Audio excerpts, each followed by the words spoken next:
1290 کی ایک سرد رات تھی۔ دہلی کی دیواریں لرز رہی تھیں۔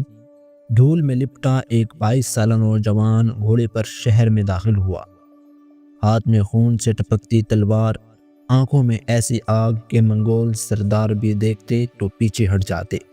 اس نے دہلی کے دروازے پر گھوڑا روکا اور بس ایک جملہ کہا، آج سے دہلی میری ہے، اور جو روکے گا وہ زندہ نہیں رہے گا۔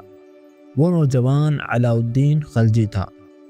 منگول 1 لاکھ ہوں یا 2 لاکھ، علاؤالدین ہر بار سامنے کھڑا رہتا تھا۔ ایک جنگ میں اس نے منگول سردار کا سر کاٹا اور دہلی کے دروازے پر لٹکا دیا، پھر بغیر کوئی جشن منائے محل میں داخل ہوا جہاں اس کا چچا جلال الدین خلجی بیٹھا تھا، جس نے اسے بیٹے کی طرح پالا تھا۔ علاؤالدین نے جھک کر چچا کے پاؤں چھوئے اور اگلے ہی لمحے تلوار نکال کر ایک ہی بار میں اس کا سر جسم سے الگ کر دیا۔ اس رات دہلی نے پہلی بار اس بادشاہ کا اصل چہرہ دیکھا۔ 1303 میں چتور کی دیواروں پر آگ برسی۔ رانی بدماتی کی خوبصورتی کے چرچے علاؤالدین کو دیوانہ بنا دیا تھا۔ اس نے چتور کو 8 مہینے تک گھیرے رکھا۔ بھوک، آگ، خون، سب کچھ ختم ہو گیا مگر رانی نام جوہر کی آگ نے چتور کو راکھ کر دیا اور علاؤالدین خالی ہاتھ دہلی لوٹ آیا۔ راتوں کو وہ اکیلا بیٹھتا۔ خادم کہتے ہیں کہ وہ کبھی کبھی چیختا تھا، میں نے دنیا جیت لی، مگر اسے نہیں جیت سکا۔ 1316 میں علاؤالدین کا جسم اندر سے گل رہا تھا۔ زخم، درد، زہر، کچھ بھی یقینی نہیں تھا۔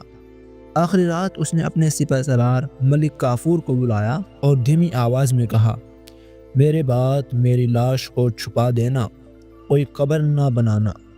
اور پھر وہ مر گیا یا صرف غائب ہو گیا۔ اس کے بعد کسی کو کچھ نہیں معلوم۔ تاریخ کہتی ہے کہ اس کی موت 1316 عیسوی میں ہوئی، مگر قبر آج تک کسی نے نہیں دیکھی۔ دہلی کے ایک پرانے قلعے میں ایک سرنگ ہے جہاں رات کے بعد کچھ لوگ ایک سایہ دیکھتے ہیں، لمبا قد، ہاتھ میں تلوار جو زمین پر گھستی ہے، آنکھوں میں وہی جلتی آگ جو کبھی دہلی کو ہلا دیتی تھی۔ بوڑھے لوگ کہتے ہیں کہ وہ آج بھی اسی رانی کے پیچھے بھٹکتا ہے جسے وہ کبھی نہ پا سکا۔ اگر کبھی تم آدھی رات کے بعد اس قلعے کے پاس سے گزرو اور ہوا میں کوئی آواز سنائی دے بدماتی، تو فوراً پلٹ جانا، کیونکہ اس کے بعد جو سرگوشی آتی ہے وہ کسی زندہ انسان کی نہیں ہوتی۔ علاؤالدین آ رہا ہے۔